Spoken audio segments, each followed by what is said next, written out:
Conexión es una instalación de mucho simbolismo, inspirada en la Madre Tierra y también en la filosofía japonesa wabi-sabi, que nos permite encontrar esa belleza que hay en lo imperfecto, en lo impermanente, en lo transitorio que está constantemente en la creación. Y al utilizar la composición de hojas de tabaco, conecto con la naturaleza y es un vínculo que estimula que la arquitectura se redescubra. En ese contacto que tiene que ver con toda la creación y lo que somos. Las composiciones de hoja de tabaco están manejadas de una forma tal con el estilo collage inspirado en los vitrales de las iglesias y me pareció sumamente propicio para poder presentar el proyecto que representa la República Dominicana en la Bienal de Arquitectura, al concebirlo en la iglesia anglicana de San Jorge. Pues al visitar el lugar me di cuenta que realmente las paredes eran un poco frías, monocromáticas, como esa estructura propia de la arquitectura podía ser cubierta de una piel más cálida y llevar la calidez que es propia de nosotros los dominicanos, de cómo cada fragmento de hoja en sí mismo forma parte de un conjunto mayor. Cuando me pongo en primer plano de cómo viviremos juntos, me lleva mucho a la conexión que tengo con mi entorno, a la conexión que me lleva a una mejor relación con los demás. Y la pregunta te lleva a incluir a otros. Y de hecho, el curador Hashim Sakis nos motiva a que incluyamos otras disciplinas. Creo que en cierta manera el gran avance industrial que hemos tenido, la tecnología, hemos avanzado tanto en muchos aspectos. Sin embargo, quizás hemos descuidado ese sentido de pertenencia y de responsabilidad el uno al otro. Y eso es interesante porque en el tiempo que me tocó vivir en Japón, mi forma de construir una definición para wabi-sabi era, por lo que yo podía ver, ¿verdad? Era como que es una contemplación nostálgica de la realidad, y en un sentido muy específico de la naturaleza. Y me luce que eso tiene una forma de extrapolarse al contexto de tu obra, porque yo veo alguna nostalgia en tu narrativa sobre esos tiempos en que tú viviste un trabajo colaborativo, un trabajo comunitario de aquellas personas que en familia probablemente producían tabaco, que escuchaban la radio. Recuerdo que me mencionaste en algún momento, o sea, que hay una contemplación nostálgica de una actividad colectiva. Sí, que lo que te mencionaba era precisamente cómo todavía hoy día hay comunidades tabaqueras que mientras producen el puro, le leen el clásico, le leen las noticias. Entonces hay un sentido elevado del ser humano y de reverencia ante esa... Y de la convivencia. De la convivencia, correcto. En atención a la respuesta a esa gran pregunta que hablamos hace unos días, de lo trascendente que es esa gran pregunta de cómo vivir juntos, tiene aplicaciones generales, universales, y otras que son muy, muy personales. Creo que es algo que tiene mucho cómo conectarse a la realidad actual y a la realidad ya de las ciudades en un sentido general. Sí, y yo creo que Hashim atinó mucho con la pregunta de cómo viviremos juntos, porque cada generación, aunque cada generación va a traer su propia respuesta orientado a sus propias experiencias y su estilo, es evidente que todavía la humanidad anhela lo que desde los tiempos de Aristóteles nos menciona, de ser feliz, del hombre ser feliz, de esa ética de convivencia que no me permite hacer algo que puede ocasionar daño a mí o al otro. Es interesante. Sí, en el tabaco hay una doble dimensión. Está la conexión con el pasado y también hay una cierta relación con el presente y con los presentes. Primero porque el tabaco tiene una posición primordial en la cultura de nuestros ancestros. la cultura de las poblaciones indígenas se ha desarrollado más, pues nosotros podemos ver con más precisión parte de lo que pudo haber sido esa tradición en nuestros territorios. Y precisamente el tabaco tiene un rol fundamental en el plano de la trascendencia, en el plano de esa conexión permanente con la tierra, con ese pasado que nos hizo, ese punto de gratitud hacia lo que recibimos, esa reverencia hacia la naturaleza de la que somos parte. Eso, el tabaco participa de una forma a la vez ritual y también, ¿por qué no, visual? Es decir, en la parte ritual, como por ejemplo el rapé, que son sustancias que todavía esas culturas utilizan para reconectar precisamente con esos seres ausentes, con esos entes que ya no están o que están presentes de una forma no necesariamente en la cual nosotros estamos acostumbrados a ver la vida.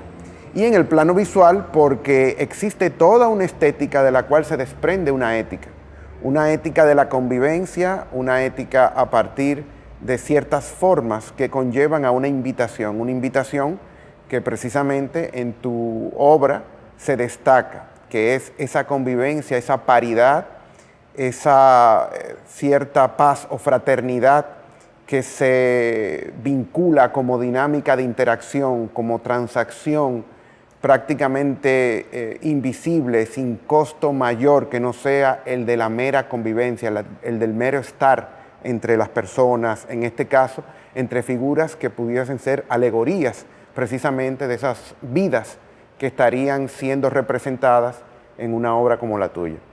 Y que la teoría económica, la teoría política, la teoría social debieran de nutrirse precisamente de esas experiencias para tratar de vincularlos a un presente que necesita urgentemente de otra visión, de otra forma de ser de la convivencia. La humanidad siempre ha vivido juntos. ¿Cuál es la forma de esa convivencia? Es lo que hoy uno apuntaría a trabajar o a retrabajar, a revisar elementos fundamentales de esa convivencia que está ahí, pero que está reglamentada por una serie de condiciones preexistentes a esa convivencia y que esa convivencia incluso recrudece, que en muchos casos son de injusticia. Es una convivencia que tiene una serie de condiciones por mejorar, para no decir otras cosas. Siempre se ha vivido juntos, pero no en las mismas calidades, ¿verdad? Sí.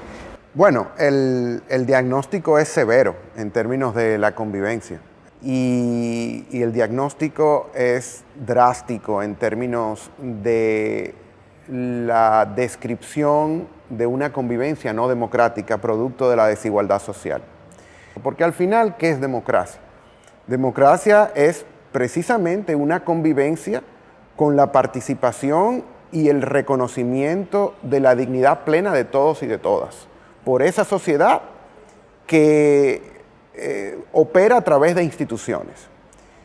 Y lamentablemente nosotros tenemos un estado de cosas, un estadio de convivencia que no tiene nada de fatalidad. Es decir, la pobreza, la miseria, la desigualdad social, la inequidad, son lamentablemente consecuencias políticas de un orden inicuo en el que precisamente hay un problema político detrás, es decir, el problema de la movilización en la toma de decisiones de todos y de todas. Entonces, el elemento aquí es la respuesta, o sea, como todo en la vida, lo interesante no es que las cosas pasen, sino qué respuesta tienen las instituciones a cuando esas cosas pasen. Y sobre todo, quiénes son los operadores de esas instituciones para que sigamos teniendo un balance en el cual las políticas públicas continúan siendo aún preñadas de buenas intenciones, deficientes en su eficacia, deficientes en su efectividad, deficientes en sus resultados. Y yo creo que eso tiene mucho que ver precisamente con eso que John Rawls llamaba el velo de la ignorancia. Es decir, esos elementos que por desconocimiento, involuntario muchas veces, pues hace que poco a poco esas políticas públicas se parezcan más a esas élites gobernantes y se parezcan cada vez menos a la gente que al final es donde reside la soberanía de esa idea de democracia que ha sido ya trabajada y dicha tantas veces, pero que muy pocas veces se lleva a la práctica en términos concretos para el día a día de los dominicanos, sobre todo aquellos que proceden de los orígenes más humildes. Bueno, en complemento con tu análisis muy interesante, más del corte del materialismo histórico, materialismo dialéctico, que me recordó mucho una sorpresa que se llevó un discípulo de Rousseau, que se llamaba Alexis de Tocqueville, producto ideológicamente de la Revolución Francesa, de todo aquello que Marat, Danton, Robespierre comenzaron a detonar dentro de la sociedad francesa de secesión. Este señor viaja a Estados Unidos en algún momento, años después de la Revolución Francesa, entendiendo que el medio para llegar a ese estado de clímax democrático era aquel otro que habían aprendido los franceses, era la sangre, era la perspectiva jacobina de ahorcar al último sacerdote con las entrañas del último rey. Y llega a esta sociedad americana de aquel entonces, y para su sorpresa, él aprendió en ese tiempo, él escribió un libro que se llama Democracia en América, y él notó, para su sorpresa, luego de quedarse un tiempo en algunas ciudades americanas, que habían algunas conquistas sociales importantísimas que a ellos no les habían costado una revolución. Dice, fue toda una revolución para él. Y se trataba de entendimientos fundamentales y trascendentes, sociales, morales, muy, muy sólidos, que él les llamó, ese fue su constructo, los hábitos del corazón. Y definitivamente apuntaban a una madurez social, a un estado muy elevado de un contrato social muy sofisticado a su juicio, que debía emularse. Y eso me conecta también con algo del wabi sabi, que es otro constructo, es otra construcción social, que como hablábamos anteriormente, es una forma de contemplación nostálgica de la realidad. Y es interesante porque el wabi sabi es un estado contradictorio, es una percepción muy personal obviamente, pero en la perspectiva budista, el desapego es la meta, la desconexión es la meta, para evitar el sufrimiento. Es una reacción muy, muy radical al dolor humano. Algo de lo que Issa Kobayashi, un gran poeta japonés, escribía mucho. Pero de pronto está todo eso que me surge a lo que yo llamo wabi sabi, que es una reacción significativa. Porque si yo me quiero desapegar, siento un vínculo que me conecta, un vínculo nostálgico, muchas veces de dolor. ¿Por qué si el desapego es evitable yo no puedo evitarlo? El wabi sabi es una contradicción. Y es una contradicción porque para nosotros los seres humanos las cosas significan. Las cosas significan. Y los acuerdos son importantes para balancear todo aquello que es importante para mí y todo aquello que es importante para ti. Y en la madurez de ese acuerdo, en lo elevado que pueda convertirse ese acuerdo, está la clave de la convivencia, de la buena convivencia. Y las grandes ciudades tienen que prestar atención ahora a la calidad de esos acuerdos, a la calidad de esos contratos sociales, para apuntar hacia un desarrollo sostenible, del que podamos conversar ahora de manera realista. Nosotros en República Dominicana tenemos dos estudios que para mí son muy importantes. Si yo fuera un gran tomador de decisiones políticas con impacto social en el corto, mediano y largo plazo, yo me sentara a leerlos y a comprenderlos y a entrevistar a los actores. Son dos estudios son dos radiografías de nuestro estado cívico-ciudadano. La primera se tomó en 2009 y la segunda se tomó en 2016. Son muestras de cómo andan los conocimientos, las competencias cívico-ciudadanas de nuestros chicos de octavo, que salen de nuestras casas con nuestros valores. En ambos estudios, en ambas fotografías, en ambas radiografías, salimos con muchísimas oportunidades de mejora, para decirlo de alguna forma.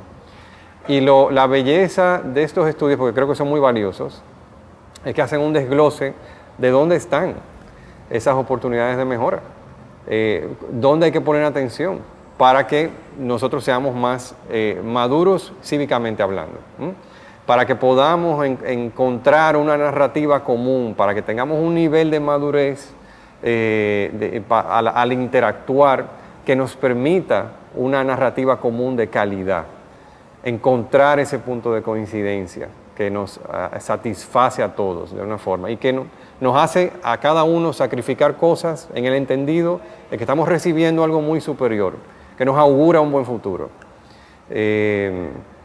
Creo que como a manera de complemento con tu análisis, eso me llegaba a la mente cuando tú hablabas ya de la otra perspectiva. Sí, y si me permites, claro, esos estudios del ICCS tienen un dato muy interesante que habla sobre cómo nuestros adolescentes examinan cuando lo ponen a decidir entre democracia o dictadura, deciden a partir de un hecho o de un sentimiento de injusticia en el que viven, que democracia no necesariamente es lo de ellos.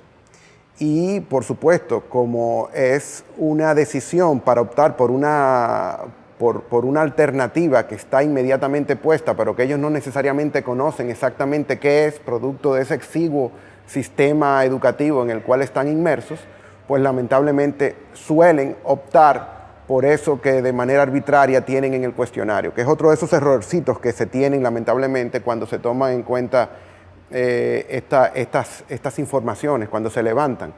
Y eso precisamente lo que nos dice a nosotros es que para que existan esos acuerdos tienen que haber una serie de como decía Kant, condiciones de posibilidad.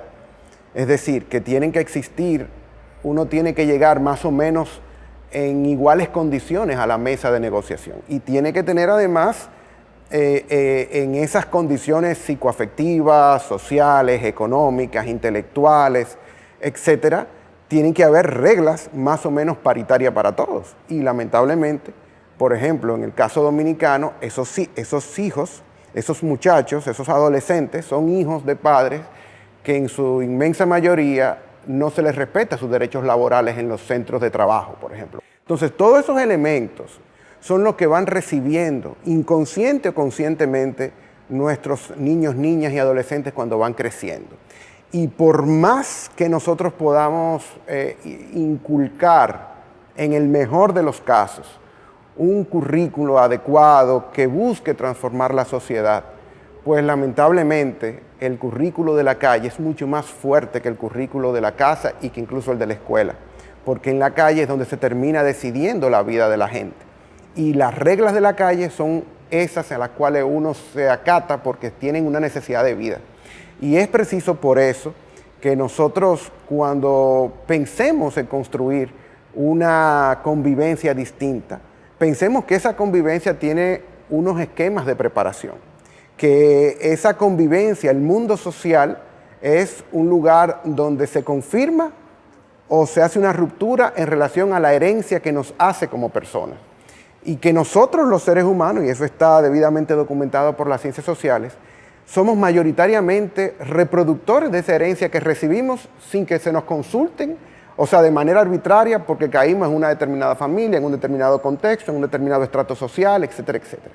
Y es la convivencia precisamente el lugar del mundo social en el que se va a escenificar a partir de ciertas reglas en democracia supuestamente correctivas, lo que esa cultura nos dio como pasivo o como activo social. Y por eso, ese elemento al cual tú haces referencia, de esos estudios del ICCS, son fundamentales para comprender precisamente y ir un poquito más allá de eso que está dicho ahí. ¿Cómo está forjada la actitud práctica de la gente ante la calle, ante ese espacio público en el que convivimos los unos al otro, en el que hay transacciones, en el que hay intercambios, en el que hay convivencia per se? porque también queda la otra posibilidad de que vivamos como lamentablemente se está produciendo hoy, cada vez más fragmentado el cuerpo social, cada vez más segregado, y donde existe un mínimo o un punto de convivencia que está debidamente jerarquizado, debidamente normado y normalizado por una convivencia que trae detrás mucha injusticia, mucha violencia resentida, aunque es invisible, pero está ahí presente. Eso ha sido un grito histórico de reclamo de incluso quienes para mí son los mejores portavoces de las intríngulis más internas que puede tener un pueblo, que son los poetas. Y Pedro Mir, por ejemplo, en su contracanto a Walt Whitman, que es un gran manifiesto por la democracia pendiente en nuestro país, hablaba precisamente de ese anhelo, él llamaba de libertad de fracaso, de libertad de amor y de libertad de apellidos. Y eso es precisamente la crítica que hace Pedro Mir con la idea de Whitman detrás y de la democracia, pero que también uno puede verificar, por ejemplo, para hablar un poquito de esa evolución histórica, en ese reclamo que hace René del Risco, en su cuento Ahora que vuelvo Tom, donde él analiza cómo había una convivencia que, a pesar de las diferencias sociales, tenía un vínculo fraterno con ese que luego, cuando él da el salto a la vida profesional y se aleja de su zócalo natural, vuelve y mira a Tom en condiciones ya distintas a esa fraternidad que forjó en la adolescencia, en la infancia. Entonces, antes, independientemente de la pertenencia a la clase social, las personas más pudientes siempre tenían a un Tom o iban a la escuela con un Tom.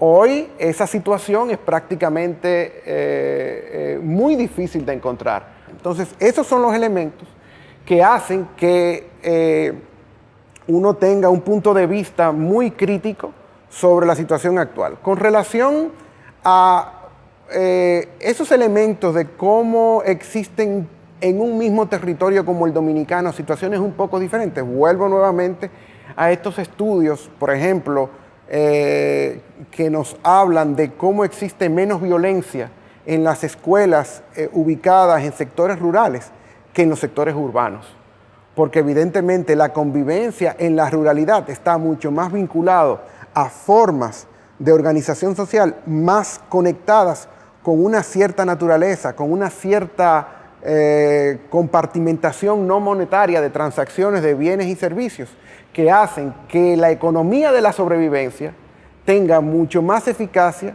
que la economía del cuchillo en la boca, que lamentablemente se da cada vez más en las ciudades, en las cuales, por supuesto, los más humildes salen más perjudicados siempre. Es interesante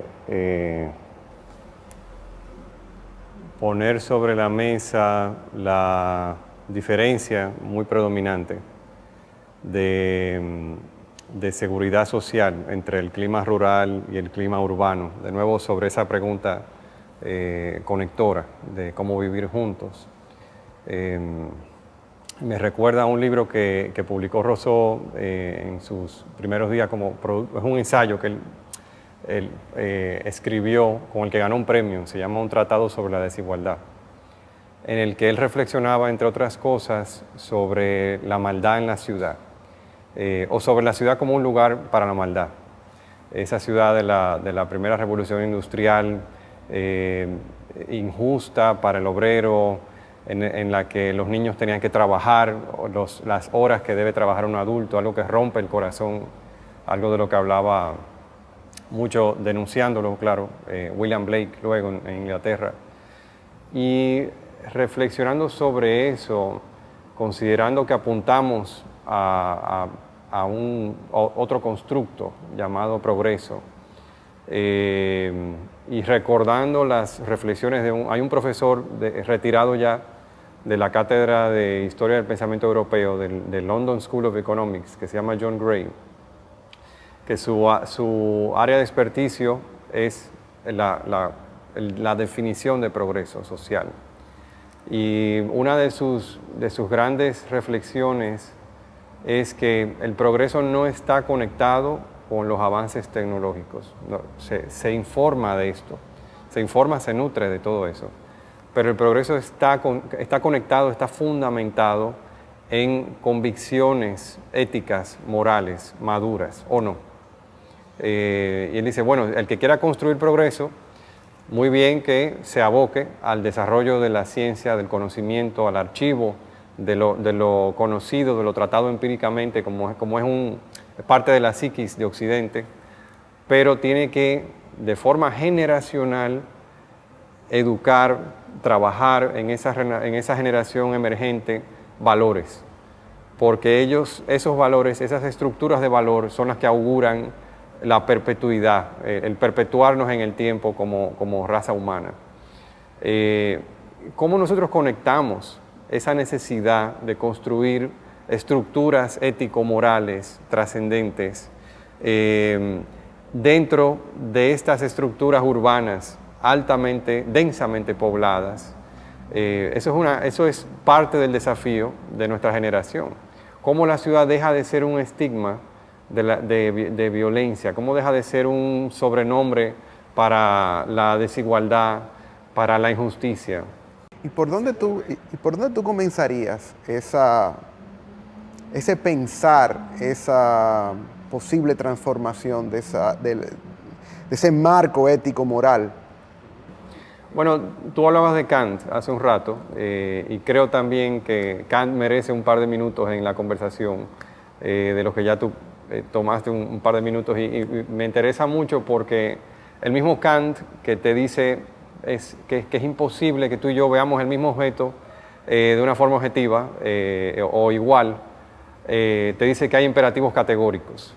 ¿Y qué es eso, Kant? Bueno, es imposible que tú y yo nos pongamos de acuerdo sobre la forma final de la silla o la significancia de la silla en las estructuras de memoria de cada uno, pero sí es trascendente que nos tenemos que tratar bien, que cada uno tiene que cuidar muy bien el valor intrínseco del otro.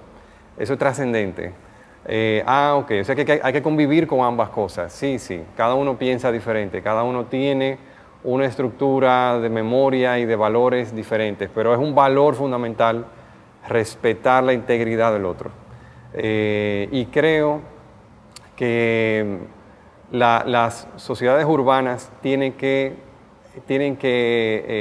abrazar la realidad de que hay que aprender a convivir en el marco de las diferencias. Hay que comprender el trasfondo, las estructuras de memoria de los grupos y identificar cuáles son todos estos valores trascendentes.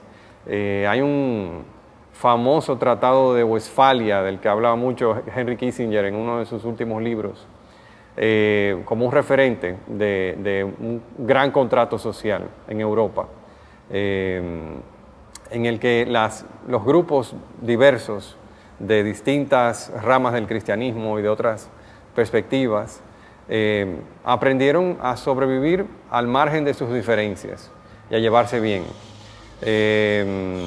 Y creo que hay mucho que aprender del pasado. Tenemos un pasado enorme, vastísimo, muchas experiencias sobre qué cosas funcionan y qué cosas no funcionan. Y de nuevo tenemos elementos de trascendencia que se mantienen en el tiempo, el valor de la vida de la gente, la integridad del ser humano como un elemento innegociable, fundamental, qué tanto la gente lo comprende, qué tanto podemos hacerlo permear en las comunidades más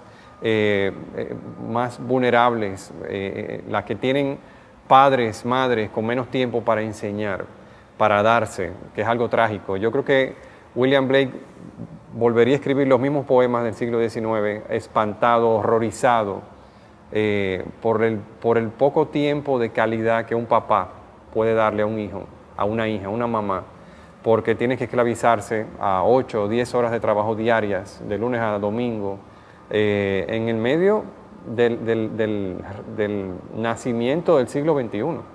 En la cuarta revolución industrial todavía arrastramos patrones laborales del siglo XIX.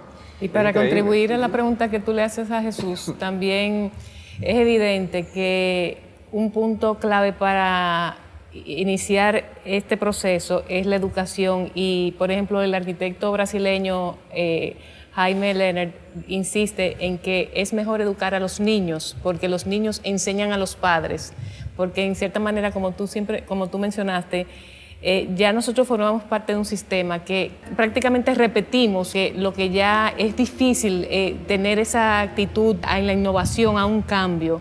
Sin embargo, cuando el niño entiende lo que es convivir en una ciudad, el privilegio, o mejor dicho, la responsabilidad como ciudadano, pero también el derecho que tengo como ciudadano, y cómo desde el hogar puede traer una visión que va a ayudar a educar a sus padres de manera, y la experiencia que han tenido en Brasil en diferentes comunidades es extraordinaria con ese esquema de trabajar en las escuelas y conexión. El proyecto con que República Dominicana participa se ha acercado a las instituciones que tienen que ver con, como el Ministerio de Educación Superior y el básico, porque entendemos que como bien dice su nombre, todos debemos de formar parte de estos diálogos y ver de qué forma realmente puede cada institución y cada personaje de la comunidad aportar para buscar soluciones en conjunto. Es interesante. Y la ciudad es un garante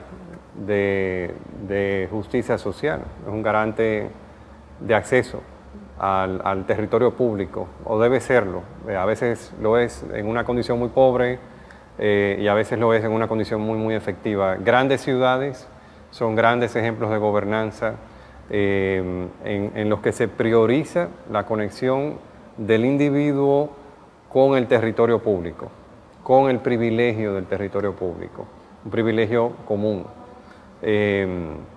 Lo que pone de manifiesto que una parte prioritaria en la agenda de la gestión municipal tiene que ser garantizar acceso a todo el mundo, que haya una democracia del acceso al espacio público en la ciudad. Y el último año ha sido un año de resaltar esa necesidad, esa prioridad en la mesa de decisiones de las grandes salas de reuniones de los municipios de todo el mundo. Las ciudades se están planteando cómo brindarle acceso a las personas de una forma de mucho más calidad al espacio público, cómo conectarlas de una forma más natural, menos vehicular.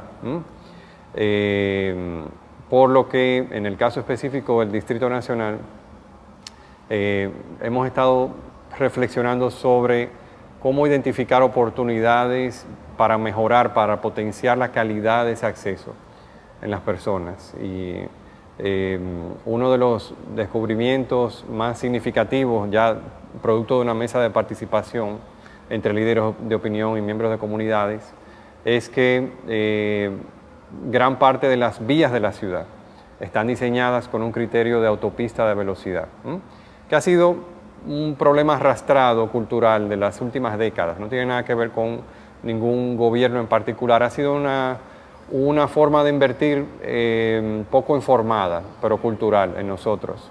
Y a qué yo me refiero con una planificación de autopista, de vías rápidas. Me refiero a que tenemos carriles sobredimensionados en la ciudad. Muchos de los carriles de nuestras calles tienen 3 metros y hasta 4 de ancho. Eso provoca una serie de problemas que luego les voy a mencionar un poco y les quiero explicar luego por qué tienen una conexión con todo esto. Tenemos una cantidad enorme de carriles expresos también exclusivos, que son soluciones también de cruces en vías rápidas que no tienen nada que ver con el centro urbano, y giros amplios de alta velocidad también. Cuando un carro tiene un giro muy amplio, lo hace a una alta velocidad, en perjuicio del que está caminando. ¿Cómo todo esto presenta oportunidades? Bueno, eso significa que podemos eficientizar atendiendo a mejores prácticas ya bien demostradas en otras partes del mundo. Podemos eficientizar los anchos de carriles y ampliar de una forma muy, muy considerable nuestras aceras y arborizarlas de una mejor manera, en beneficio de todo el mundo, hacerlas más accesibles. Y eso que suena muy sencillo, tiene un poder conector enorme, un poder de conexión que no se compara con muchas inversiones mucho más caras que esas, que ya se han hecho. Ese ha sido uno de los grandes descubrimientos de los últimos meses de explorar oportunidades. Otras de las oportunidades que hemos visto sobre la mesa en las que estamos trabajando ha sido identificar territorio público ahora mismo subutilizado o no utilizado para fines recreativos, no abierto democráticamente, y plantearnos cómo abrirlos al público y cómo generar en esos territorios públicos no utilizados también espacios de absorción. Todo esto en atención al compromiso que tiene la ciudad para hacerse más resiliente, para poder resistir los efectos del cambio climático y en específico el paso de los huracanes y tormentas que producen precipitaciones en el territorio. Sabemos que los territorios tienen que ser más absorbentes de precipitaciones para evitar inundaciones, evitar daños, pérdidas de vida, pérdidas a las propiedades públicas y privadas. Al final todo esto tiene que ver con elevar la calidad de vida de las personas de la ciudad, mitigar riesgos, garantizar la sustentabilidad en el tiempo de la ciudad, pero de nuevo conectado a grupos humanos que sepan convivir, que sepan administrar la cosa pública y sepan qué pedir. Por eso también es importante, lo que hablamos ahorita, de identificar las oportunidades de crecimiento que tiene nuestra gente, ya reflejadas en estos estudios del ICCS, para saber cómo informarles, cómo capacitarlos y cómo enseñarles qué pedir. Porque la clase política responde a las demandas del pueblo. El pueblo tiene que saber qué pedir, qué es lo que más le conviene. Fíjate qué interesante, y vinculándolo con el simbolismo de la obra de Lidia, incluso de la propia ejecución de la obra, de tú tocando esas hojas de tabaco, poniéndola, tratando la materia, pero con una espiritualidad, con una vocación democrática, paritaria, de igualdad, de dignidad en cómo tú presentas tu obra. Ese ha sido uno de los grandes eclipses de una República Dominicana que nació teniendo como idea central del proyecto general, trinitario, pero en específico duartiano, el tema de la municipalidad, el tema de la democracia local, de la democracia directa. Y lamentablemente la distorsión histórica que ha producido esa élite que nos ha gobernado por tanto tiempo, ha construido una fábrica de políticas públicas concentradas a nivel nacional, que no hace diferenciación y que por supuesto deja muy poco presupuesto para ese trabajo en femenino que debería realizar sobre el territorio, porque conoce mejor a sus habitantes, porque esos habitantes mejor conocerían a sus propios gobernantes y porque en esa relación existe mucho mayor fiscalización del espíritu, intención y procesos democráticos con los cuales se produce la norma de convivencia en las sociedades. Pero lamentablemente nosotros tenemos un poder central demasiado fuerte, demasiado concentrado en las riquezas, dejándole muy poco a esa democracia local, que sería aquella que pudiese ir un poco más allá para que ese caminar, por ejemplo, por la acera, como tú muy bien describes, sea un paso maravilloso entre una casa en la cual la mayoría de problemas estén más o menos resueltos y un lugar de trabajo en el cual las condiciones también estén más o menos dignas para ese trabajador, y que ese paso por esa acera no sea un camino lleno de preocupaciones, llenos de angustia, llenos de incertidumbre, para que esas formas que el urbanismo contribuye con la democracia puedan también ser complementadas con un respaldo en términos de mayor poder para las alcaldías, mayor poder para el poder local, porque al final la democracia es eso, es la redistribución del poder hacer las cosas por parte de la gente, sea en la unidad individual, sea en la unidad familiar, sea en la unidad del vecindario, comunal, etcétera, etcétera, o incluso hasta sectorial por sector socioprofesional, etcétera. La pregunta de la Bienal, que es la que formula Sarkis desde el año pasado, es una pregunta trascendente y es una pregunta generacional. ¿A qué yo me refiero con que sea trascendente y generacional? Y para hablar de esto, tengo que remontarnos un poquito hacia el pasado, a principios de los 90, al caer la Unión Soviética, el Fondo Monetario Internacional, el Departamento del Tesoro americano, y el Banco Mundial trabajaron para homogeneizar las reglas del comercio global y para homogeneizar los sistemas de administración política del mundo. Había una política exterior americana hasta hace poco, luego de ese proceso, que promovía el desarrollo de la manufactura en los distintos países con los que Estados Unidos tiene relaciones diplomáticas, a cambio de que estos países consumieran productos agrícolas del campo americano. Pero esa dinámica de cambio en la forma de producción y en el comercio motivó a su vez que las personas comenzaran a abandonar sistemáticamente el campo hace tan poco tiempo como 30 años atrás. Eso no es algo que tiene una historia, es algo que es muy reciente, producto de estos procesos que son primero muy generales y que luego se vuelven parte de la historia muy específica de cada país y muy específica de cada ciudad. La migración del campo a la ciudad de los últimos 20, 30 años, que ha producido que la mayor parte de la población mundial se encuentre concentrada en ciudades, tiene mucho que ver con todo esto anterior. Luego, la historia post-Unión Soviética. Ya tenemos 30 años de data sobre qué funciona y qué no funciona en el ejercicio de globalizar países y ciudades. Hemos aprendido que todo esto trae muchos beneficios, pero trae también muchos pasivos. Muchos de ellos son ambientales, algunos de ellos son sociales. Ahora que somos muchos concentrados en poco espacio, ¿cómo vivimos juntos? Por eso la pregunta recoge el sentir de una generación que ya ve pasar el tiempo, que ve las densidades poblacionales aumentarse alrededor, que no es nada malo tampoco, ese todavía no es un problema. De hecho, es una receta para el desarrollo sostenible de ciudades, acercar a muchas personas. Es más económico proveerles servicios públicos y privados y es todavía un ejercicio de creación de valor comparativamente mayor al de desdensificar. O sea que todavía ese no es el problema, pero sigue siendo una pregunta sobre la mesa. De hecho, no sigue siendo, comienza a ser una pregunta sobre la mesa. ¿Cómo hacerlo bien? ¿Cómo hacerlo bien? ¿Cómo, ahora que estamos juntos, augurar un futuro para nosotros y nuestras futuras generaciones? Por eso la pregunta es importante, por eso la pregunta no tiene la aspiración tampoco a encontrar una respuesta definitiva. Creo que la respuesta es dinámica, es cambiante, pero es muy importante comenzarnos a preguntar, porque no vamos a llegar nunca a un ideal, pero es peligrosísimo nunca trazarnos un ideal, nunca marcar un derrotero de cuestionamiento con una meta, nunca ser teleológicos en nuestra conversación, en nuestra vida. La meta es importante. Creo que tú hablabas de Sócrates anteriormente, o de Aristóteles, creo. Yo soy muy socrático, creo en esos ideales que hay que perseguir, que son metafísicos.